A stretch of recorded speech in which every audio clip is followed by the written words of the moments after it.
Trust is a vital and critical component in every aspect of life. Without trust, almost everything would be compromised, if not outright destroyed. We need trust in relationships. We need trust in communication. We need trust in any given interaction. Trust is, as I said, a vital component. But which criteria define trust? How do we gauge whom to trust? How do you know whom to trust? Which traits and behaviors engender trust? Can these characteristics be acquired? Now, many of us have been hurt and justly wary of trusting another. We've been betrayed. Or sadly, may have even totally lost trust in others. Is it possible to rebuild healthy trust after betrayal? So that's what we're going to be discussing, a very critical component in life, but one, as usual, not spoken about enough and definitely not analyzed and probed. And we're going to dissect the anatomy of trust and trustworthiness and learn what it really means, how to cultivate it, how to make it, even train yourself to be more trusting and also to be more trustworthy. Because this is the key to any solid, healthy relationships where we have safe environments and enduring relationships. So that's the topic of this week's discussion. So where do we begin? Let's talk for a moment, as always, go back to the beginning. The purest form, the most pristine form of the human being is the newborn child. Like freshly fallen snow, a newborn child has not yet been jaded, has not yet been shaped and impacted by parental attitudes, by educational and school attitudes, by social pressures and peer pressure and all of life's ups and downs and disappointments and successes. So when you look at a child, we can get a picture of the closest approximation of what we are at our healthiest. So from a purely scientific point of view, the child is the best version, I'd say the perfect version, but the cleanest and healthiest version of who you are in this purest form before it's been shaped and directed and guided and in any ways, shaped is the right word, yeah. Okay.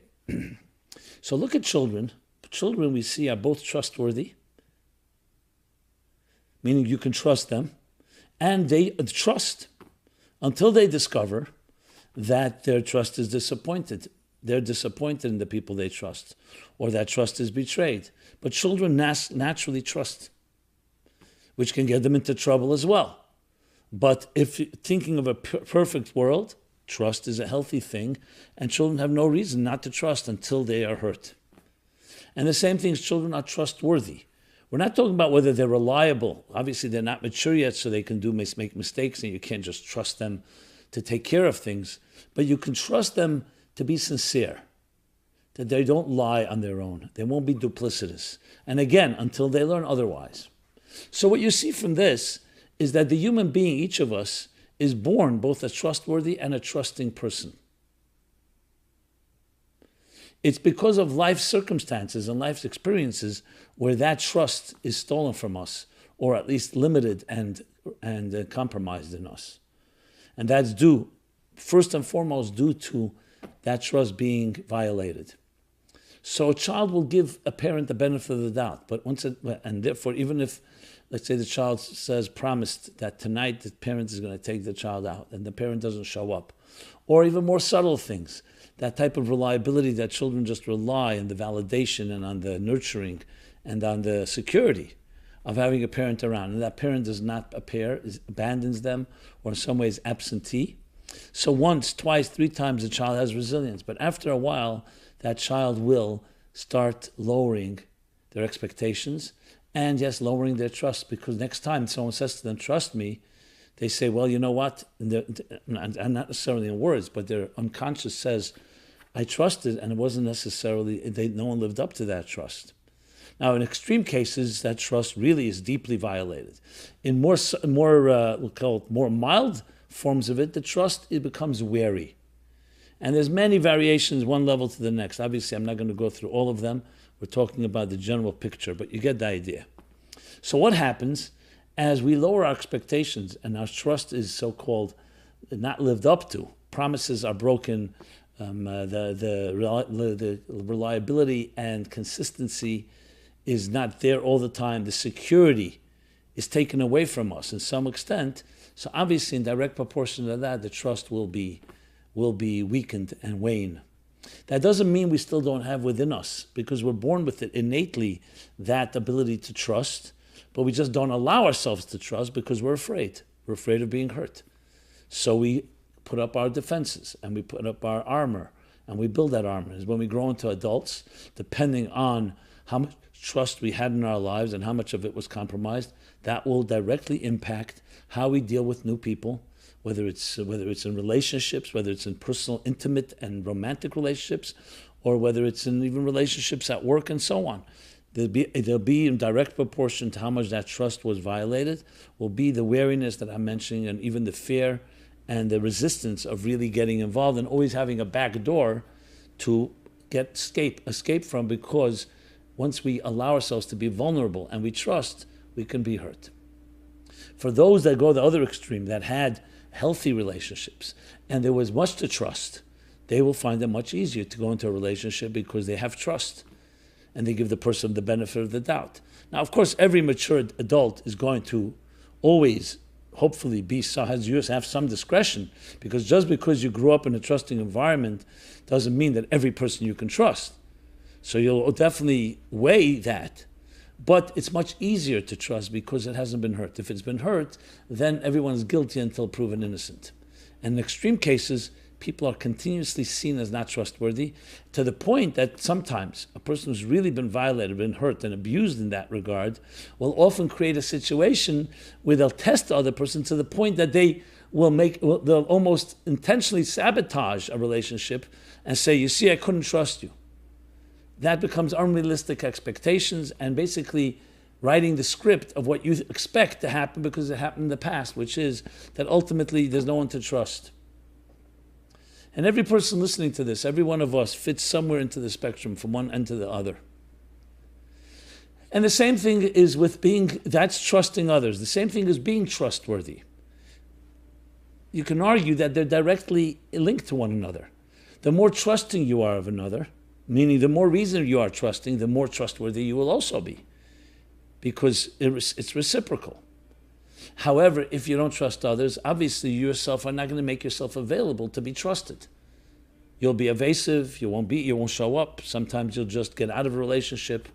You'll end relationships. Commitment will be an issue. Is it always the case? Can a person be not trusting others and themselves be trustworthy? That's possible too. Because sometimes we feel that we need to please and we need to really bend backwards. So we don't trust others, but we constantly make an effort that we should be trusted. So there again can be different scenarios. I'm not going to go analyze every particular scenario. I just wanted to thoroughly cover at least just in brief, the different situations and different scenarios. So then what really lies at the heart of trust once you analyze it this way? Once we dissect it and we start with the child within us, and as we grow into adults, you see, I would use the word vulnerability. Trust has to do with being vulnerable, because when you trust someone, you're letting them you're allowing them to make a move that can affect you without you putting up all your defenses. In other words, I say I trust you. You may potentially hurt me. You may not live up to my trust. So trust and vulnerability come together, but vulnerability can be a very positive word. For some, vulnerability is very terrifying, especially those that are not trusting people. But vulnerability could also be a very beautiful thing. Like true love, true intimacy, true love is celebrating your vulnerability with another. Because there is that trust where you can let go and you know that person will hold on to you, will embrace you no matter what, in almost an unconditional way. which is another word. Real trust is connected with certain unconditional love that a parent gives a child, and later in life, hopefully the person that you or your spouse, the person that you commit to and marry in a sacred relationship, will also give you that type of unconditional commitment. But it goes further than that. Because here's the big question. Is trust built on perfection? When you say, I'm trusting someone else, I will be vulnerable, I will rely, I will trust them to to deliver what they promised, to protect me because they say they will, and I will take the risk. And then let's say they don't. What happens? In other words, every human being makes mistakes. Is it a result that they abandoned me?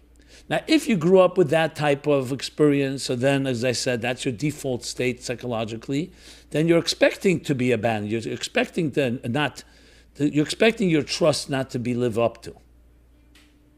However, regardless, even in a healthy form of trust, the fact is there's no perfection. Even when healthy parents, can children always rely that the parent will always be there? There'll be mistakes. People make mistakes. So let's throw now another word which is vital in this equation, and that is accountability. Trust is not built on perfection, it's built on accountability. So it's not about that the person is always going to perfectly provide for me, perfectly protect me, perfectly always be there exactly as I want them to be. That's not a possibility. That's not realistic. We hope in young age, and even in older age, parents will be there, but everyone will make their mistakes. But what we like to know, and this is where trust comes into play, we would like to know that there's accountability on that person's part. If, let's say, your parent promises you something, and let's say they deliver a certain type of security, and for whatever reason they cannot, and they come and apologize. Not that a parent has to necessarily apologize to a child, but apologize nevertheless, because I should have been there, and could have been, and then I wasn't. That accountability compensates for the imperfection of human beings. And that's a tremendous concept. Where they say to err is human, to forgive is divine. Why? Because when there's accountability, you can elicit another dimension in the relationship, because you say, you know what, that person is imperfect. And yes, they may have in some way not been there for me, which would give me good reason and cause not to have trust, but they were accountable. And that accountability compensates. That accountability allows for that nurturing environment that engenders trust. So trust, therefore, you can say, is built on a few things.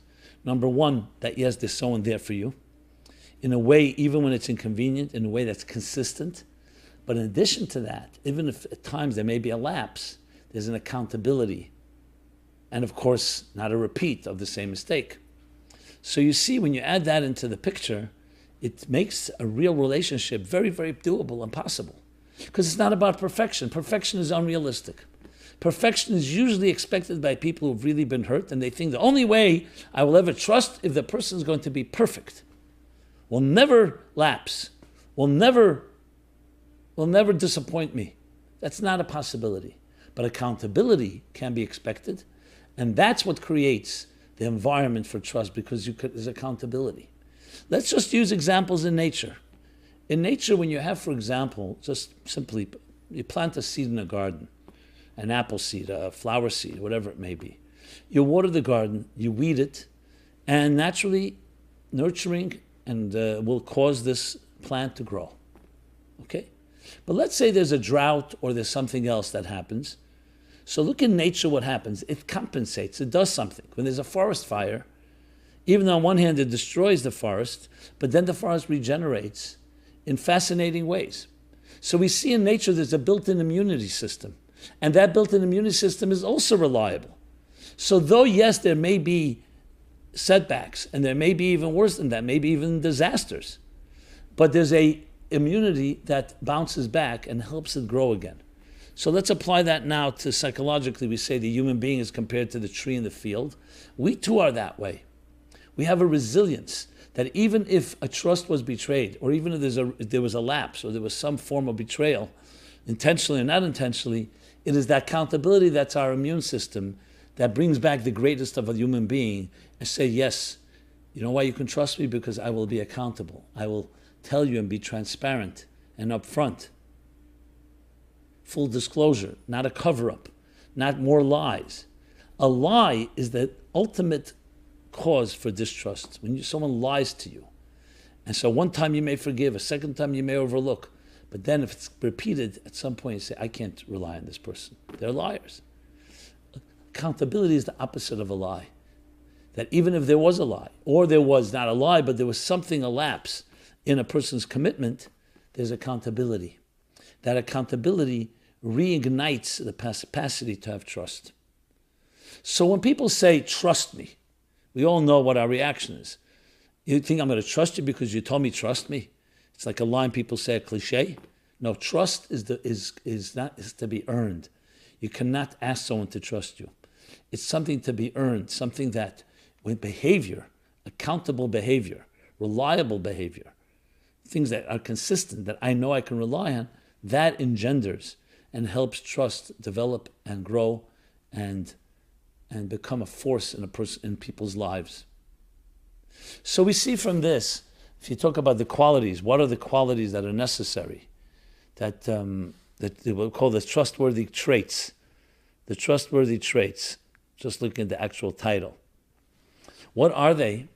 So number one, they are consistency, reliability, knowing that you're there for the person, even when it's inconvenient. That definitely adds to it. It's not just you're there, but even when it's inconvenient, when a parent will stay up late at night because the child is not well, they may not go to work, and you see clearly they pay a price. The second thing is that I would say three things: the consistency, reliability, even when it's inconvenient, and accountability. Those are the key traits in trust. Obviously, there are more elements to it. Kindness, showing that you are going out of the way to be empathetic, to be sensitive to another person. But it has to be consistent for it to become a trustworthy trait. So that defines what they are, the trustworthy traits. How to acquire them now? Let's go to acquire. Now remember, I said that trust is something we're born with. Both that we are trusting to others and that we are trustworthy. We're born with it. So you don't really acquire it. What you can do is reacquire it after it's been lost or in some way compromised. And we reacquire it by going back to an environment where you can test it slowly. For example, if a person actually has lost trust in others, and they themselves are also not that trustworthy at this point. So what's the solution? The solution is not cold turkey, because there are good reasons that you don't trust, because you have been hurt. You want to now know that you can trust. So the approach to take then is to slowly test the waters. I've talked about this a number of times, the concept of the cognitive life raft, which is an expression used when a person has been emotionally hurt, and therefore they've withdrawn and retreated emotionally, which means they don't make themselves available, even though they may put on a game or an act, but they're really not there. So how do you re-engage a person who's been hurt like that? And they've retreated, literally like a turtle within its shell, in the fetal position, where we curl back up and we don't really allow anyone to touch us, and we don't therefore touch anyone either. What do? So you can't just force a person to say, listen, let's force the head of the turtle out of the shell. There's a certain fear, either palpable fear or even not palpable. Maybe it's subtle. But there's a certain fear or resistance. So how do you do it? Slowly, your cognitive life raft is let your mind explore first. You meet somebody on a date. Let's talk about that type of relationship. But it could be in any situation. You talk. You test the water, so to speak. Not in an aggressive testing way, but just like getting to know somebody.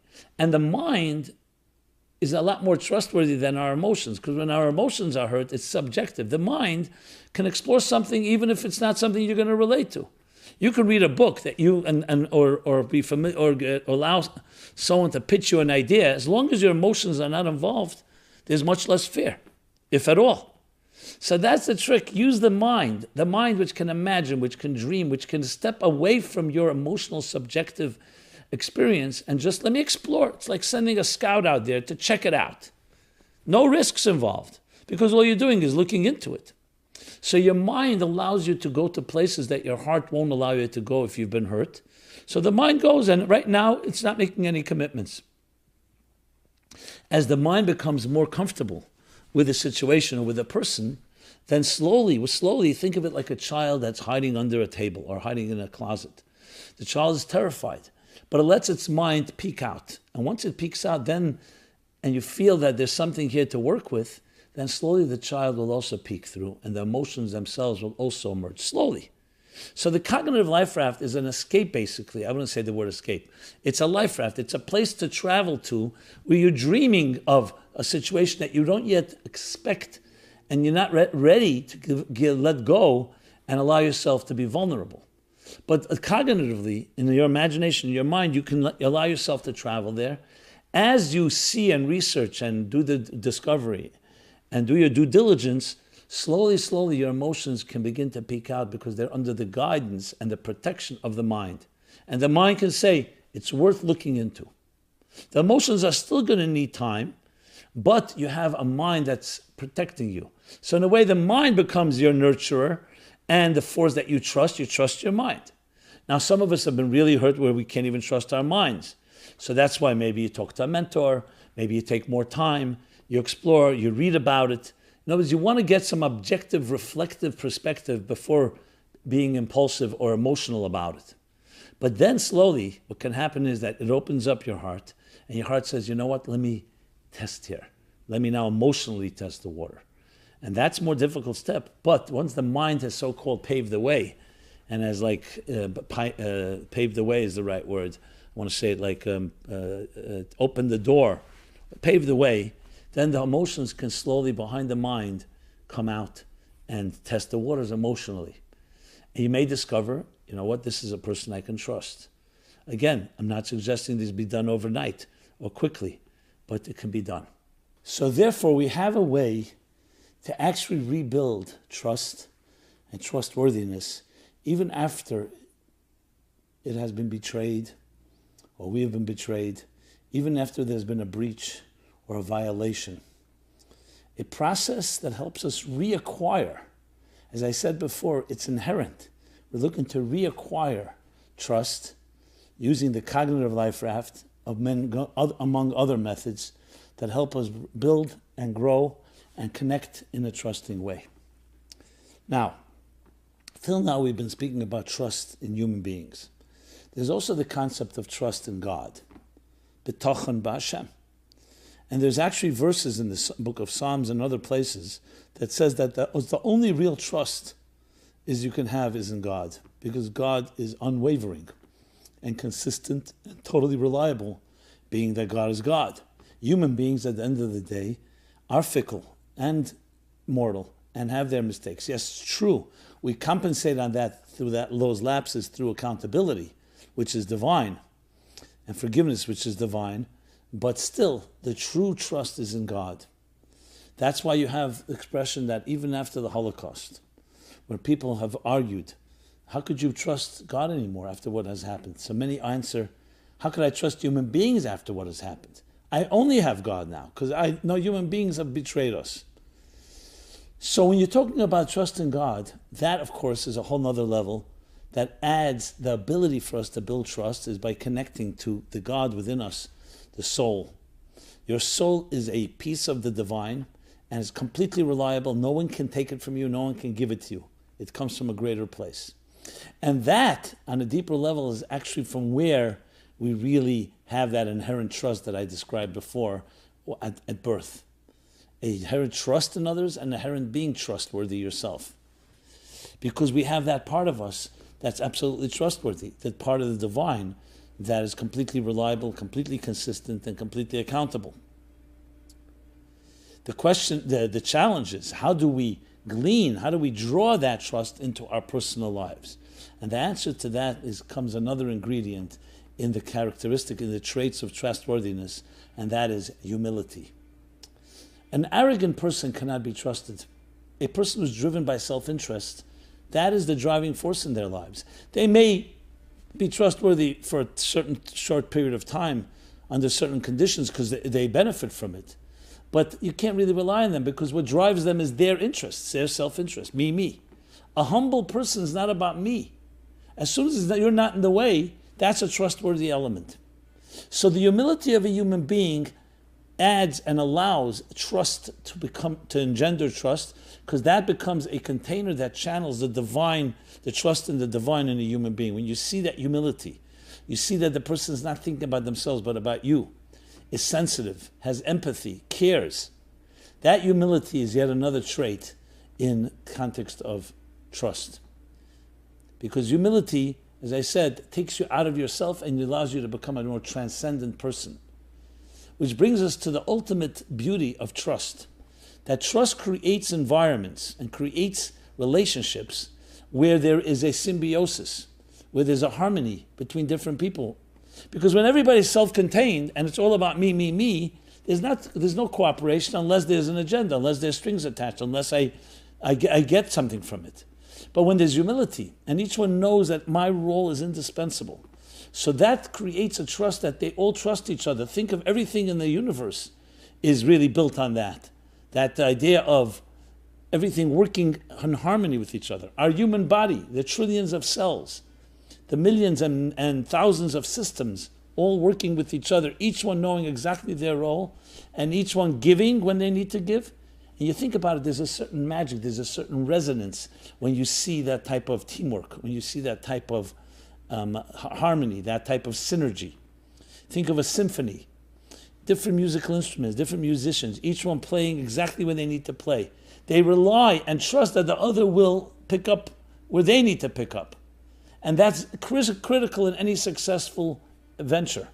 Whether it's doing a project, whether it's a business, an organization, a film, or as I said, a symphony, it's dependent on the fact that each can trust the other. When you hire people and you know that you can sleep peacefully because they're doing their job when they need to do it, is a tremendous peace of mind in that. Think of the other way around, where you hire people and you have to look over their back and second guess and not sure, did they do it? And you keep asking them, did you do the job? Did you not do? It creates so much, it drains us. So trust is actually also a way of creating that calm and peace in our lives, where we don't have to constantly be guessing and second guessing ourselves, and we have that ability to really rely and trust on others. So that comes down to, as well, that bigger picture, the divine symphony, so to speak, of life, and how each of us contributes our unique, indispensable role. At the same time, we are dependent on the others, and that requires trust. Look in the military, for instance. The military is the best example, where it's in a very rigid form, in a very rigorous form, I should say, to the point that court-martial, look how severe if there's a breach, if there's not listening to an order, because the hierarchy and the chain of command is so critical that and everybody has to trust each other, because you're talking about life and death. A moment can cause who knows what. So in the military, you see that necessity of trust, trusting your colleague, trusting your commander, trusting the commander, trusting the soldier. Everyone needs absolute trust. And if there's a breach of that trust, it undermines the entire effort. In other areas, maybe not as rigorous, but as I said, in company, organizations, you also need that. And that's a synergy that resonates. Think of the beauty when we see the magic, when we see different factors going together. You ever see a baseball team or another sports team? We're talking about teamwork, not a single individual, single person sport. You see that teamwork when everything is working seamlessly and fluidly. It's like it makes you cry. It's so beautiful in its cohesion, in its harmony, in its synchronicity. And this is true in nature, this is true in the human body, and so on, that we all have that ability to work together. And that's how trust becomes such a critical ingredient in building anything in life. And of course, the ability for us to blossom and flourish, because we have that peace of mind. When you have your nest, when you have your security, and then you can fly and expand your wings. You see a bird that does not have a nest, someone does not have a home, does not have that security, that trust. They're constantly pursuing it, and they're wasting a lot of energy, and it's draining them to find that little respite, that little home, that hearth, where they can trust and just be trusted and just feel comfortable. When you have that, it allows you to do so much. So many ways, trust therefore becomes a critical component in the entire picture of how we interact with each other, how communities are built, how society is built, how nations are built, and ultimately how the world will look in the best of times, in the messianic times, when there'll be that total harmony. and that total trust. So trust is necessary in really building your own self, your own confidence, but also in creating a cohesive community that synergizes, that cross-pollinates, that everyone benefits from the other, because I do my part, and then the other will do their part, then comes back to mine and the others, and there's a constant flow of that many different forces that come together. So, with that said, trust, therefore, is a fundamental piece of life, one that is necessary in so many different ways. We discussed what are the character traits, what are the traits of trustworthy traits, how to identify them, how to discover it in other people, and how to acquire it, or I would say reacquire it when it's lost or betrayed. And when you have that formula, what you then have the ability is to correct wrongs, to repair any breaches, and of course to call upon, when necessary, I would say always necessary, the trust in the divine. In the currency of the United States, it says, in God we trust. It doesn't say in God we believe. Faith is more of a passive state. Trust is an active one. Passive means you believe in something. Trust means I trust in it right now that it will be there for me, that I can rely on it. It's active. It's present in my life. And the same thing spills over, as I said, humility, which is now another trait. Add humility into the equation, a person that's humble, that allows that divine trust to enter into your being, into your life. Which is why it's so vital, especially in marriage, in all relationships, but especially in the more intimate and the more internal ones, because there it's even more important to be able to be vulnerable and celebrate that vulnerability. We at the Meaningful Life Center, we believe that this is part of our philosophy, part of our approach to life, which is all the work and all the array of materials and programs that we offer are about that. We can't ask you to trust us. We want to earn your trust, and we want you to earn, and we want to earn your trust, and we hope you cause us to earn your trust. Sorry about that, because it's really a symbiotic thing. So check us out online, meaningfullife.com. Many resources, programs, all directed to building that inner confidence, that nurturing, the necessity to really, that is so important in life, and the ability to be a symbiotic relationship. And we ask you, share these programs, comment on them, send us your critique, positive, negative, whatever it may be, because we all need each other to complement each other to really improve and grow. Because that is what life is all about. That each of us brings our indispensable contribution to the world. Each of us has something unique to contribute, which is indispensable, and that's why it's completely trustworthy. It comes from a higher place, from a divine place. It's not man-made. It's therefore completely trustworthy. And when you access that, you become trustworthy. And when you're able to see it in others, you start trusting them as well. So you can say finally, as a final ingredient, is seeing the divine in others is where you begin to be able to really engender and cultivate trust, because you're seeing not the human part. Even the human part, as I mentioned, lapses or others can be compensated for through accountability.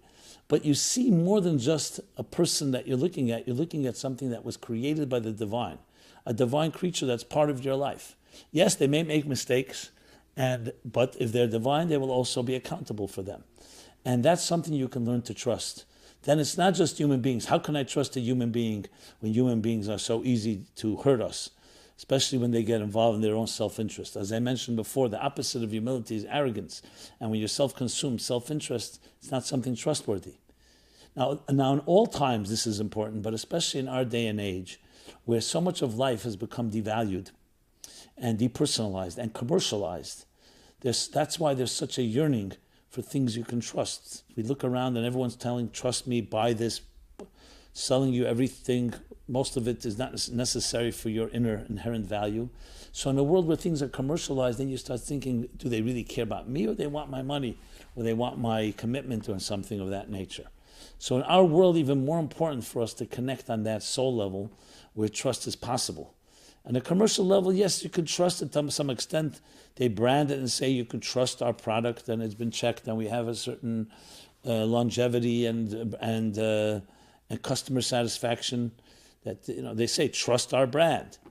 Now, sometimes that's true, sometimes it's not true, but there's always an agenda. When you bring the soulful dimension to it, what you're addressing then is introducing something that really allows for true trust to be built. I always find it ironic that in the financial markets they call it trusts, they call it the securities, when in truth money is the first and most fickle things of all, the least thing that's secure, the least thing that's trusting. Now, of course, I understand what their point is, that to say you can trust, you can put it in a trust, you can put it in security, to have a secure financial nest egg. But money itself, by definition, is impermanent. And impermanent things do not engender trust because they are impermanent. You can't rely on it. You can't take it with you to the next world. It's spent and so on. It has its value. It creates the illusion of something you can truly trust because people say, with money I can buy anything. But real trust is trust in people and in God. People, I mean people that you can trust, healthy trust, because that is a true reliability that you have in somebody. But only when that person has the humility and has the divine component, that spiritual side to them, that allows you to trust.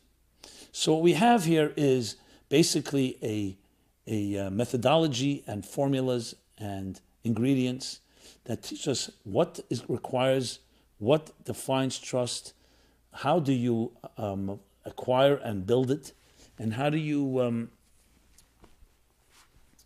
identify it in others to the point that we can create trusting and trustworthy relationships, that symbiosis, that harmony that goes both ways. And in doing so, we all become musical notes in one large symphony, each with our indispensable role, our trusting role. Each of us can rely and trust the other, and they in turn can trust us. This is our mission at the Meaningful Life Center, so please participate with us. Join us in this synergetic experience. Let us build that trust. We're here every Wednesday, 8:30 live, but it's archived, so truthfully, these broadcasts and programs are available all the time once it's broadcast. We're here every Wednesday, 8:30, and then they're archived. So join us in this journey. I look forward, everyone should have a very trusting a very trustworthy week, and a very trusting week, and looking forward to see you next Wednesday at 8:30. Be well and be blessed. Thank you so much.